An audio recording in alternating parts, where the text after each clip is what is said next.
All right. All right. So, in our first episode of breaking down, Of our Grammy Spectacular. album of the year nominees, we're gonna start with Post Malone. And now, Post Malone, one of the most popular artists alive today, came out with Beer Bongs and Bentley, which was a huge album. Actually has the most songs simultaneously in the top 20 ever. Beat the Beatles record with 9 songs. Um, and obviously Post Malone came back with another doozy, and we're going to be talking about today. So, what is your initial thoughts on this Post Malone album? Oh man. Um, this is not a good album. No, it's It's awful. a very bad album, Yeah, and it's not. So this is a weird going into. The Grammys are their own thing, and people feel how they feel about them. Whatever. I know not to put too much stock into it, and I going into the breaking down all of the best album nominees. I was like, all right, I'm not gonna get caught up in fuck that. This is best out. Like there's XYZ, but specifically this is a bad album. Like it's not even it's I get it's politics, whatever, that you nominate certain artists for certain things, but like it almost feels like an overt slap in the face to like at a time where we're seeing people like really treat the act of putting together an album as its own art form, like the flow of it and the narrative of it. This feels like such a like the extra step to be like fuck you for trying, because this is really just songs next to each other. yeah, it's a truly atrocious album. It almost upsets me that it's nominated for best album. But that's what I mean. Like I went in to be like, it's so easy to be like, oh, I'm upset that this is nominated, because it's gonna be that like there's a lot of music, and you're gonna get the same 7 people over and over. So I was like, I'm not gonna get annoyed that certain things are up for it, and just listening to this was the like biggest kick, like to start was the biggest kick down. Specifically, what people are trying to do to push the art form forward. That's true. That's true. But I will say that I do think that Post Malone is one of the most important artists of our kind of immediate generation, in the sense that I think that he advances trap music. Like, I really do find it astounding the times that we're in the sense that trap music didn't really, like, it was not popular. It was not a big thing just 10 years ago, right? Yeah. Like, now that what you hear, like, with DaBaby and Migos and Lil Uzi Vert and XXX Tentacion, right? Like, those artists, if we had those 10 years ago, everyone would be like, this is awful, right? Like, we hate this. And now they're huge. And that's not to say that the art form is any different, right? Or like they got like musically so much more sophisticated. It's just that we've come a lot more accustomed to it, right? And we've grown more comfortable with it. And I think Post Malone is kind of the whitewasher of, of this music. I mean, sadly, that's kind of what happens. Like, right, Black Americans basically invent like these beautiful forms of music, like the blues, Little Richard, Chuck Berry, and then you need Elvis and Buddy Holly to basically mass market it to white people, right? And Post Malone, yeah, exactly. Stan Getz basically transforming, like moving the samba and the bossa nova, right, to America. But that was specific. Like I literally listening to it. That's why I want to I can separate this from. It's not just. I get the appeal here, and it's kind of a sinister appeal, and it's what you're talking. Like it's that it's taking this art form that like broadly people are familiar with it and has become big. That's trap. And it's taking it and he's the first guy to be like, he's just any fucking guy from high school like made this his own thing in this, like it literally has that like he's like claiming this for average schmoey white guys, right, who want their way into like it's a weird. It's inauthentic is the word that kept coming back to me, because I actually disagree with that. Okay, as why? like I feel like the only thing it is authentic, but in the worst way possible. I'm thinking lyrically. Like I think what a lot of like most of what he does, I don't think he pushes anything forward musically. I think like the lyrics that he is throwing on here are kind of outliers for a lot of trap music, and that it becomes like a listening to this, you literally feel like everything is the most reactionary, like in the moment. Like you get the sense that he literally broke up with a girl and then went right to his room and was like you're a bitch, but I bet you wish we were still together. Like just these very like in the so on that level, like I think it's like a horrible result of people being like, yeah, just do you, like get out there and do. So it's just his like very genuine, authentic self that he should have taken more time to hone or polish or make some kind of Yeah, no, I get what you're saying. I guess it's he is being authentic, I think, to himself in the sense that like this is like music that he's trying to make, and I think that's kind of the reason why it's able to be successful. But as the genre, right, of trap, it's inauthentic in the sense that like he hasn't really been through the hardships that you need in order to kind of rap about and give those lyrics kind of that fire and that meaning, Yeah. to really get energized by them, right? So he doesn't really have any of that background, and as a result, it just right, the lyrics are just sound kind of reactionary rather than kind of like well thought out and developed and part of who he is, right? And one thing I will always give Post Malone is I think he's a great kind of melody writer, and I really do think that. Enemies on the album, Allergic on the album, Circles, Sunflower. Sunflower's an amazing song. That's what I like. That's why I have a hard time totally. I hate this more as an album than I do as like a. You could throw on any of these songs individually and be like, oh, he's got like a nice timbre to his voice. And Sunflower for me is like a dopamine magnet. Yeah, like, it's a banger. a total yeah. But like at the it's weird that you said like I actually the one they're all bad, but like the just I don't know if it was like Stockholm syndrome after listening to the entire album because it's one of the last tracks. But what's the one about the internet? Some of the I'm not sure honestly. With there's the there's internet, one like ballad where it's this like really weighty emotional like saga where he's singing about how he doesn't go on social media anymore, and it was like that was almost a glimmer of like that was almost a relief in the whole thing because it was a lot of just like it was a lot of really shitty takes on things we've heard a million times before, and then at that track I finally like it was such a dumb topic and it was such a like stoner comes to you and is like, man, Facebook is fucking the worst. It's like I've heard it a million times, but at the same time, it was the one where I felt like he was the most invested in what he was talking about, and he like it finally felt like he had a take on something, and it was a weird like that was somewhere where his authenticity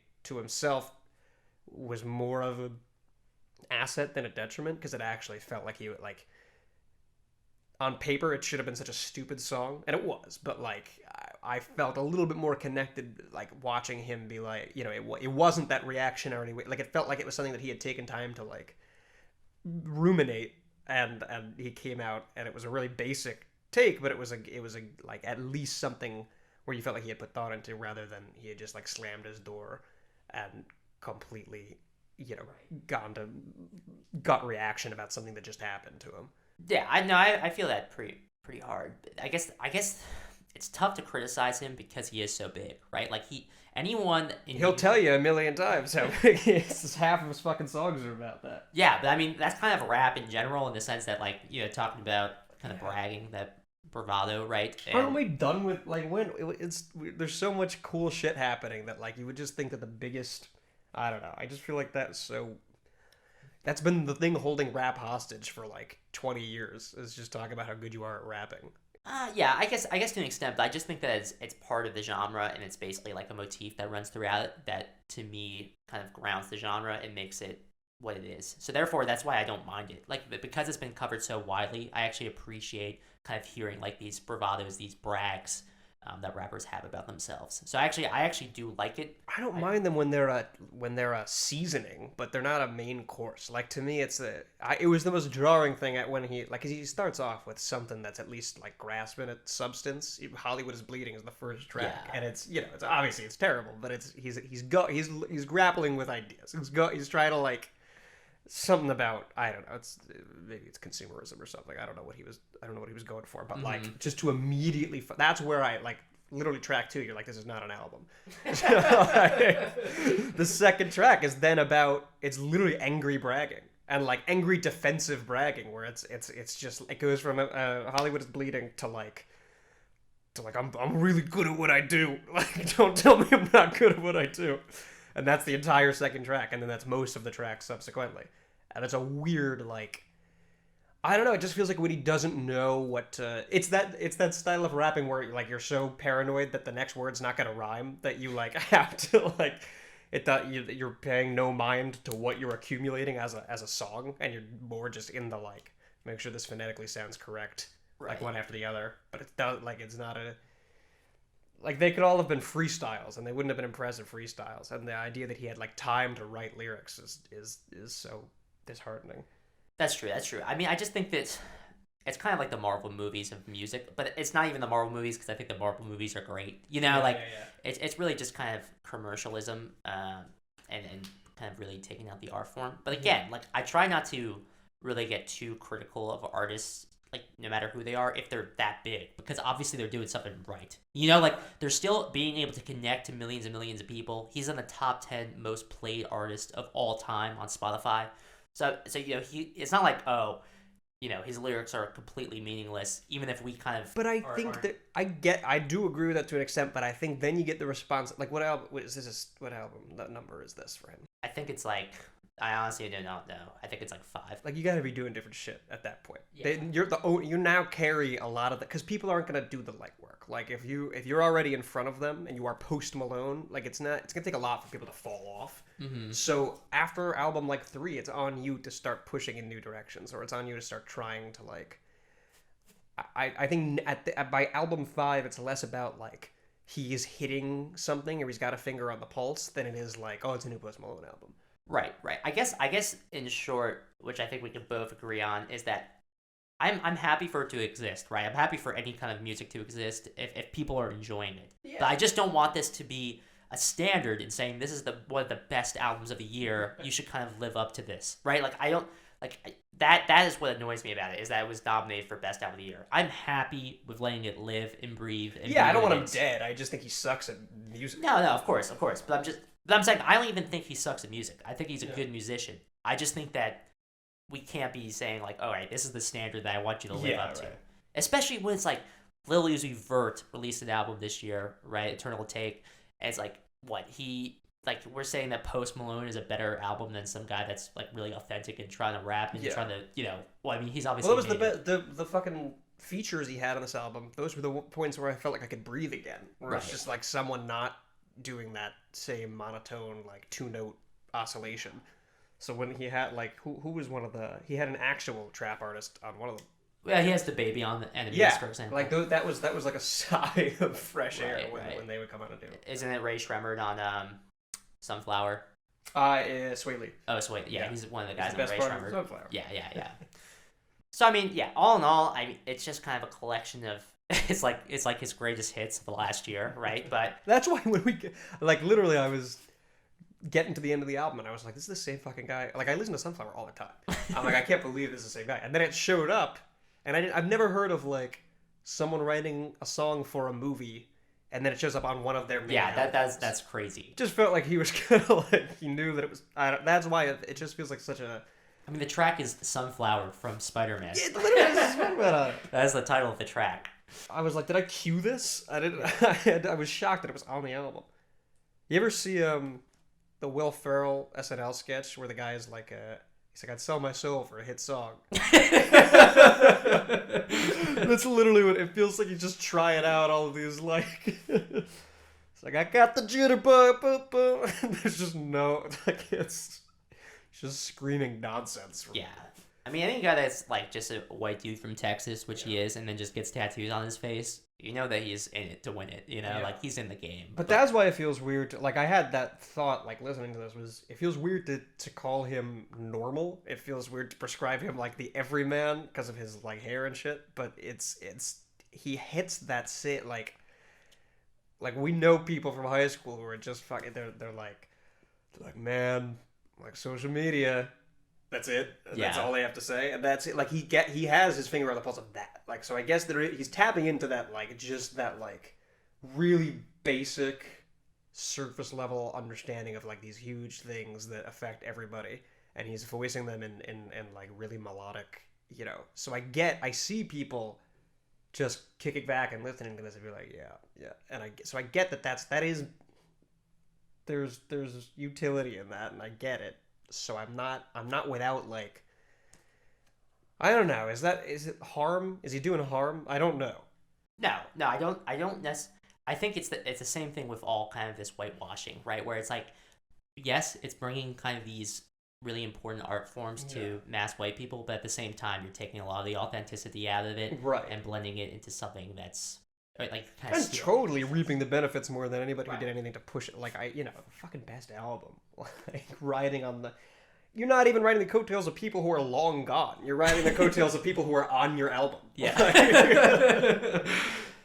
And that's another, we'll get into that with other, some of the other best album nominees, but you get like this weird, like, it is so dystopian kind of the giants of the industry, like, sucking the talent and the framework of people who came before them, and then being like, you want to be a feature? Like, they have to be, but it's just this horrible, we'll talk about Haim and Taylor Swift, but like, it's such a weird, that you have to grin and be like, yeah, I'll be on your album, and then you sit there at the Grammys, you're like, Jesus Christ.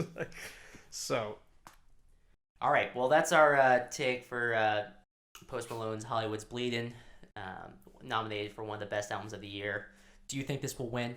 oh man, I mean, who's to say? Well, I don't think it will win. Does it matter? Like, if this does win, are you gonna be more mad than you were? Yeah, I will be. I will Really? be. Yeah. But what is it a victory if Haim wins? At that point, the damage is like, it's not. We'll see. We have to talk about it. Yeah, we'll see. Till next time.